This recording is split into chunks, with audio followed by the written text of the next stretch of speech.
Hello and welcome back students. Study रूप में आपका स्वागत है। और हम लोग डिस्कस कर रहे थे मानसून और मानसून से जुड़ी उसकी क्या प्रक्रिया है कि मानसून कैसे घटता है। इससे पहले वाले वीडियो में हम लोगों ने देखा मानसून की उत्पत्ति कैसे होती है, उसकी उत्पत्ति के क्या कारण थे, सबसे पहले उसकी खोज कहाँ पर हुई, उसके बाद हम लोगों ने जाना कि व्यापार में कैसे उसने व्यापार के विकास में मदद की, उसके बाद हम लोगों ने उससे जुड़े तथ्यों के बारे में जाना। अगर आपने इस वीडियो से पहले उस वीडियो को नहीं देखा है पार्ट 1 को, तो मेरी आपसे यह सलाह है कि आप पहले पार्ट 1 के वीडियो को देख लें, तभी आपको ये वाला वीडियो समझ में आएगा। तो चलिए स्टार्ट करते हैं। देखिए, पिछले वीडियो में अगर मैं आपको बताऊं तो मैंने आपको बताया था कि जहां पर हवा गर्म होकर ऊपर उठ रही होती है वहां पर निम्न दाब का क्षेत्र बन जाता है, और जहां पर ठंडी हवा नीचे बैठ रही होती है वहां उच्च दाब का क्षेत्र बन जाता है।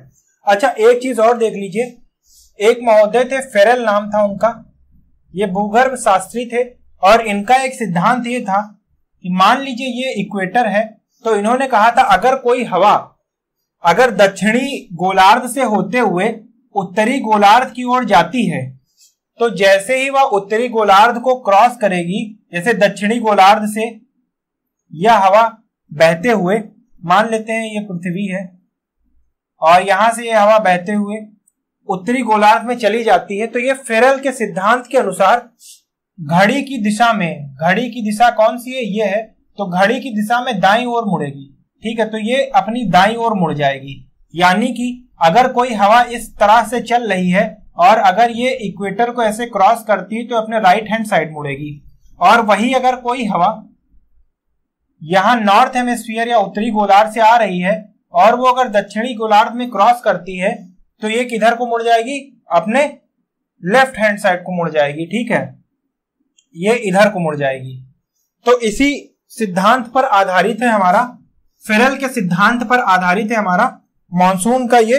तो देखिए, आपको यहां पर कुछ दिख रहा होगा विश्व मानचित्र जैसा, जहां पर ये हमारा भारत है और ये है ऑस्ट्रेलिया और ये है अफ्रीका और ये है अरब सागर, अरब क्षेत्र।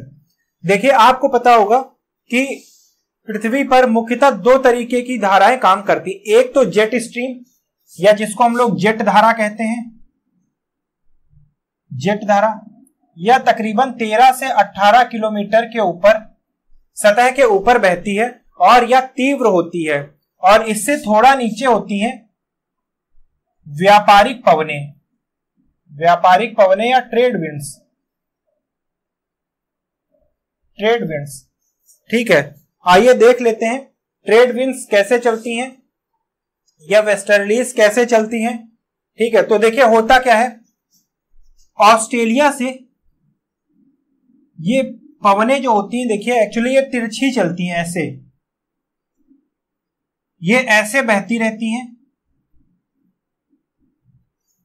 अच्छा, सबसे पहले हम लोग ये देखते हैं कि जब भारत में वक्त आता है मई जून का, मई जून का, तो उस समय जो ITCZ है, यानी मैंने आपको जो पिछले क्लास में बताया था कि ये हमारी पृथ्वी है और सूर्य की लंबवत किरणें वर्ष भर यहां से यहां तक के बीच में चला करती हैं। तो देखिए, जो मई जून का टाइम होता है वहां पर सूर्य की जो किरणें हैं लंबवत वो पड़ती हैं कर्क रेखा पर, कर्क रेखा पर लंबवत किरणें पड़ती मई और जून के महीने में। वहीं पे अगर हम मकर रेखा की बात करें तो देखिए, दिसंबर जनवरी का वो महीना होता है जब मकर रेखा पर सूर्य की किरणें लंबवत पड़ती हैं। तो यहां पर जब लंबवत किरणें पड़ती हैं तो ये मई जून का समय होता है। और आपको पता भी होगा कि मई जून में हमें बहुत गर्मी लगती है। तो देखिए होता क्या है, ये वाला जो क्षेत्र है, एक तो यहां पर थार रेगिस्तान है, तो एक तो रेगिस्तान होने की वजह से भी, और दूसरी बात सूर्य की किरणें ये हमारी जो कर्क रेखा है, कर्क रेखा के आसपास के क्षेत्र को गर्म करना शुरू कर देती हैं, गर्म करना शुरू कर देती हैं। ठीक है, अब होता क्या है, यहां पर यह हवा गर्म होती जाती है और निम्न दाब का क्षेत्र क्रिएट होता जाता है, यहां पर निम्न दाब बनता जाता है मई जून के समय में। ठीक है, यहां पर निम्न दाब का क्षेत्र बनता जाता है। जैसे जैसे मई जून का क्षेत्र आता है वैसे वैसे यहां पर गर्मी बढ़ती चली जाती, क्योंकि अब सूर्य की किरणें लंबवत कर्क रेखा पर पड़ रही हैं। मैंने आपको पिछले वीडियो में बताया था। अब सूर्य की किरणें लंबवत कर्क रेखा पर पड़ रही हैं, जिसके परिणाम स्वरूप यहाँ पर जो है निम्न दाब का क्षेत्र बनना शुरू कर देता है। और मैंने आपको ये भी पिछले वीडियो में बताया था कि इस निम्न दाब को भरने के लिए जहां पर उच्च दाब की हवाएं होंगी वो इस खाली जगह को भरने के लिए अपने आप तेजी से आएंगी। तो देखिए अब होता क्या है, जब तक ये निम्न दाब इतना पावरफुल नहीं होता है, इतना शक्तिशाली नहीं होता है कि यहां से जो गुजर रही हैं हवाएं इनको अपनी ओर खींच ले, ठीक है, तब तक कि मानसून का आगाज नहीं होता है। लेकिन जैसे 31 मई और जून का शुरुआती वक्त आता है, वैसे ही देखिए ये जो हवाएं यहां चल रही होती हैं, ठीक है, एक तो यहां पर उच्च दाब का क्षेत्र बनता है, क्योंकि देखिए ये उच्च दाब का क्षेत्र है। क्यों उच्च दाब का क्षेत्र? क्योंकि आपको दिख रहा होगा कि ये पूरा इंडियन ओशियन का समुद्री क्षेत्र है और हमें पता है कि जो हमारी लैंड है वो वाटर के मुकाबले बड़ी जल्दी गर्म होती है, जो हमारी सतह है वो पानी के मुकाबले बहुत जल्दी गर्म हो जाती है, ठीक है। तो यहाँ पर गर्म जल्दी होता है और यहाँ पर गर्म ठंडा देर से होता है। तो यहाँ के मुकाबले अगर बात की जाए तो यहाँ पर उच्च दाब होता है इसके मुकाबले और यहाँ पर निम्न दाब होता है। अब देखिए क्या होता है, यहाँ की हवाएं जैसे ही इसको क्रॉस करती हैं विषुवत रेखा को, फेरेल के नियम के अनुसार ये अपनी दाएं ओर मुड़ जाती हैं और ये अपनी दाएं ओर मुड़कर इस दिशा में बहने लगती हैं। ये सारी इस दिशा में बहने लगती हैं। अब ये बहने लगती हैं और इनके बहने के साथ देखिए क्या होता है। एक तो मैंने अरब का आपको बताया था कि कैसे अरब जैसे सिंदबाद अपना जहाज लेके चलता था, जैसे पायरेट्स ऑफ कैरेबियंस में आपने देखा होगा जहाज जो है हवा के दिशा में चलते थे, वैसे ही अब अरबों के लिए इस दिशा में जब हवा चलने लगी है तो बहुत महत्वपूर्ण हो जाती है कि वो अपनी नावों को इस हवाओं के सहारे ले आए। अब मानसून देखिए कैसे आता है। मैंने आपको इससे पहले वाले लेक्चर में अपने बताया है कि पश्चिमी घाट और पूर्वी घाट क्या होते हैं। तो देखिए ये है पश्चिमी घाट और ये पूरी तरह से क्या है, यह पूरी तरीके से कंटिन्यूअस है। अब बारिश होने का एक मैकेनिज्म समझते हैं कि बारिश क्यों होती है।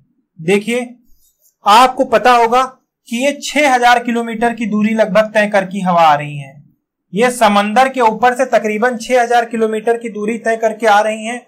तो 6000 किलोमीटर की दूरी तय करने के दौरान इनमें पर्याप्त नमी आ जाती है जो ये समंदर से सोखती हैं और हवा की बूंदें भारी हो जाती हैं। और जब ये निम्न दाब वाले क्षेत्र को भरने के लिए वापस खींची जाती हैं तो हमें आंधी और तूफान जैसा महसूस होता है। देखिए अब क्या होता है, मान लीजिए ये पहाड़ है और कोई नमी युक्त हवा, ये मान लीजिए नमी युक्त हवा है, नमी युक्त हवा है, वो तेज रफ्तार से इससे टकराएगी। अब पहाड़ से टकराने से देखिए क्या होता है, हवा के टकराने से पहाड़ नहीं टूटता बल्कि हवा की मजबूरी हो जाती है कि वो इस पहाड़ को ऊपर चढ़ता चला जाए। लेकिन यहां पर एक समस्या होती है, हवा में नमी होती है और वो इतनी नमी को लेकर पहाड़ के बहुत ऊंचाई तक नहीं जा पाती है। इसलिए यहां पर कंडेंसेशन ऑकर होता है, क्योंकि वो अपनी नमी को छोड़कर ही पहाड़ के सहारे ऊपर उठ सकती है, ठीक है। तो यहां पर हवा एक्युमुलेट नहीं हो सकती, हवा की मजबूरी होती है पहाड़ के सहारे ऊपर उठना, और ऊपर तभी उठ सकती है जब वो अपनी नमी को गिरा दे। तो नमी को देखिए ये क्या करती है, अपनी नमी को बारिश के रूप में अपनी नमी को गिराती है और उसके बाद जो सूखी हवा होती है वो पहाड़ों के साथ उड़ जाती है, ऊपर की तरफ चढ़ जाती है। इसीलिए जो पहाड़ का पिछला साइड होता है उसको छाया प्रदेश कहते हैं। और यहां पर बारिश बिल्कुल भी नहीं होती, और यहां पर जमकर बारिश होती है, ठीक है। तो देखिए वही होता है, ये पश्चिमी घाट से टकराकर और केरल के तट में 31 मई को केरल के तट से मानसून हमारा टकराता है और मानसूनी बारिश हो जाती है। यहां पर एक रोचक तथ्य आपको और भी बता दूं, कल मैंने आपको बताया था कि जो थाल घाट है, थाल घाट दर्रा हमारा यहां पर है और ये किन दो चीजों को जोड़ता है, एक तो पुणे जो कि यहां पर है और एक मुंबई जो कि यहां पर है। यहां पर है पुणे और यहां पर है मुंबई। अब देखिए होता क्या है कि पहाड़ के यहां पर तो इस साइड है पुणे और इधर है मुंबई। तो जो मानसूनी हवाएं होती हैं वो पहाड़ यानी पश्चिमी घाट से टकराकर मुंबई में तो बहुत ज्यादा बारिश कराती हैं, लेकिन 120 किलोमीटर की दूरी पर होने के बावजूद और लगभग समान अक्षांश पर होने के बावजूद यहां पर पुणे में इतनी बारिश नहीं हो पाती है। यही कारण है कि मुंबई में अत्यधिक बारिश होती, जरा सी बारिश होती है और फ्लड हो जाता है, और पुणे बारिश से रह जाता है, बारिश नहीं हो पाती है। और यही कारण है कि ये जो विदर्भ का क्षेत्र है, विदर्भ का क्षेत्र सूखा पड़ा रह जाता है। और यहां पर क्या होता है, सूखे पड़ने की वजह से किसान आत्महत्या भी करते हैं। ये तो बात हो गई हमारी जो है मानसून की, कि कैसे मानसून होता है। अब यहां पर हम लोग देखेंगे कि अल नीनो और ला नीना क्या है। ठीक है, तो अगर अल नीनो की हम लोग बात करें तो अल नीनो स्पेनिश वर्ड है और इसका शाब्दिक अर्थ होता है लिटिल बॉय। और देखिए वैसे आरआरबी और एसएससी के लिए इतना जरूरी नहीं, ये सारी चीजें और भी डिटेल में आपको पीसीएस की क्लासेस में बताई जाएंगी जब सिविल सेवा की क्लासेस स्टार्ट होंगी ज्योग्राफी के लिए। ठीक है, फिर भी आरआरबी और एसएससी के लिए ये इतना भी बहुत मोर देन सफिशिएंट है, इसके बाहर कहीं भी क्वेश्चन नहीं जाएगा। तो देखिए होता क्या है, एक्चुअली आप अल नीनो में इतना जान लीजिए कि यहां पर एक गर्म जलधारा रिप्लेस कर लेती ठंडी जलधारा को। हमबोल्ट करंट जो कि पेरू से होकर निकलती है, वो ठंडी जलधारा होती है और उसको 4-5 सालों में क्रमिक रूप से एक गर्म जलधारा जिसको अल नीनो कहते हैं वो रिप्लेस कर लेती है। और अब देखिए क्या होता है, ये गर्म जलधारा बहती जाती है और यहां तक आती है ऑस्ट्रेलिया के डार्विन तक, जिसके परिणाम स्वरूप यहां पर एक निम्न दाब का क्षेत्र बन जाता है। एक निम्न दाब का क्षेत्र यहां पर बन जाता है और निम्न दाब का क्षेत्र बन जाने की वजह से अब कुछ हवाएं यहां पर जाती हैं और कुछ हवा इसको भरने के लिए वापस चली जाती हैं। तो पर्याप्त मानसूनी हवा नहीं मिल पाती है, जिसके कारण हमारा जो मानसून है या बारिश है वो कम हो पाती है।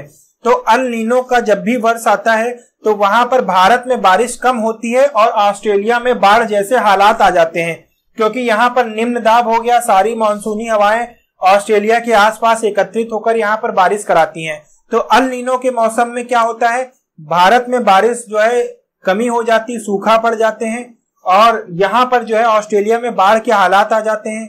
तो अगर देखा जाए कि पिछले कई दशकों में जो भीषण अकाल और सूखा पड़ा है वो अल नीनो की वजह से ही पड़ा है। मुझे उम्मीद है कि इन सारी चीजों से आपके कॉन्सेप्ट कुछ हद तक क्लियर हो गए होंगे और इसके बाहर से कहीं से भी कोई क्वेश्चन नहीं पूछा जाएगा।